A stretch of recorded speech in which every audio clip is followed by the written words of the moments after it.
Hello friends, welcome to digital chemistry. आज का हमारा टॉपिक है सरफेस टेंशन। चलिए शुरू करते हैं।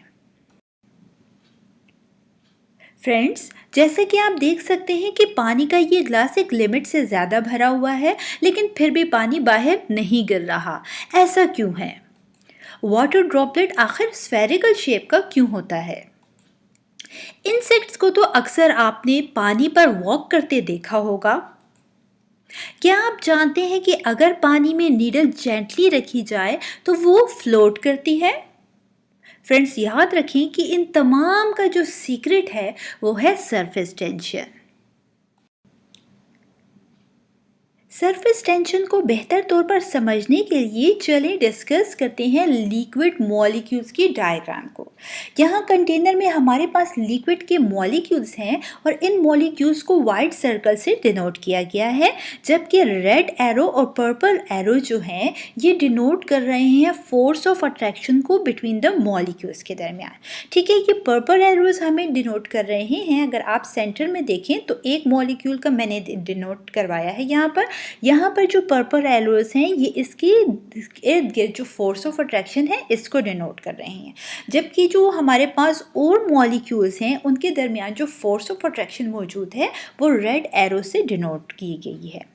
आप देख सकते हैं कि यहाँ पर जो सेंटर में मॉलिक्यूल मौजूद हैं उन पर जो फोर्स ऑफ अट्रैक्शन जो है ऑल साइड्स पे मॉलिक्यूल्स जो हैं उन पर फोर्स ऑफ अट्रैक्शन अप्लाई कर रहे हैं। यही वजह है कि जो लिक्विड के सेंटर में मॉलिक्यूल मौजूद होता है वहाँ पर रिजल्टेंट फोर्सेस जो होती हैं वो ज़ीरो होती हैं, क्योंकि जो मॉलिक्यूल्स पर जो फोर्सेस अप्लाई हो रही हैं वो इक्वल एंड ऑपोजिट हैं। यही वजह है कि यहाँ पर रिजल्टेंट फोर्स जो होगी मॉलिक्यूल्स में सेंटर में लिक्विड की वो ज़ीरो होगी, जबकि जो सरफेस पे लिक्विड के मॉलिक्यूल्स होते हैं यहाँ पर आप देख सकते हैं कि साइड से यहाँ पर फोर्स जो होगी दूसरे मॉलिक्यूल से अप्लाई करेंगे, डाउनवर्ड डायरेक्शन से अप्लाई करेंगे, लेकिन यहाँ पर अपवर्ड डायरेक्शन में, ठीक है, सरफेस पर कोई मॉलिक्यूल मौजूद नहीं है जो कि इसको अट्रैक्ट करे। ठीक है, यही वजह है कि जो लिक्विड के सरफेस पे मॉलिक्यूल्स होते हैं वहाँ पर जो रिजल्टेंट फोर्सेस होती हैं वो ज़ीरो नहीं होती।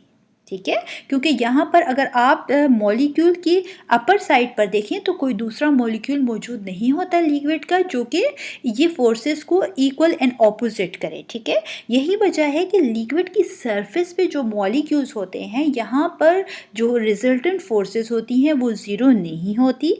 इसी वजह से जो लिक्विड के जो मॉलिक्यूल सरफेस पे होते हैं ये इलास्टिक रबर की तरह से बिहेव करते हैं और ये एक मेम्ब्रेन सी बन जाती है। आपने एक्सपीरियंस, जैसे कि हम ऑलरेडी डिस्कस कर चुके हैं, कि जो मॉस्किटोज़ या इंसेक्ट्स वगैरह होते हैं वो लिक्विड की सरफेस पे वॉक कर सकते हैं। वो यही वजह होती है कि सरफेस टेंशन की वजह से जो लिक्विड की सरफेस होती है वो क्या होती है, वो एक मेम्ब्रेन की शक्ल में आ जाती है और उसके ऊपर मॉस्किटोज़ या इंसेक्ट्स वगैरह ईजिली वॉक कर सकते हैं। पानी अगर बाहर नहीं बह रहा था तो वो इसी वजह से, क्योंकि जो सरफेस पे जो लिक्विड की लेयर होती है वो एक मेम्ब्रेन की तरह बन जाती है। यही वजह है कि एक लिमिट तक हम जब पानी ग्लास में भरते जा रहे थे वो बाहर नहीं बह रहा था। जब कि हम बात करते हैं कि वाटर ड्रॉपलेट की, तो वाटर ड्रॉपलेट जो स्फेरिकल शेप का था वो भी इसी वजह से, क्योंकि हमारे पास जो लिक्विड होता है, ठीक है, वहाँ पर जो फोर्सेस अप्लाई हो रही हैं तो वो डाउनवर्ड डायरेक्शन में ये जो सरफेस के मॉलिक्यूल्स होते हैं, ठीक है, इनको डाउनवर्ड डायरेक्शन में और मॉलिक्यूल्स अपनी तरफ खींचते हैं। यही वजह है कि यहाँ पर जो वाटर ड्रॉपलेट की जो शेप थी हमारे पास स्फेरिकल होती है।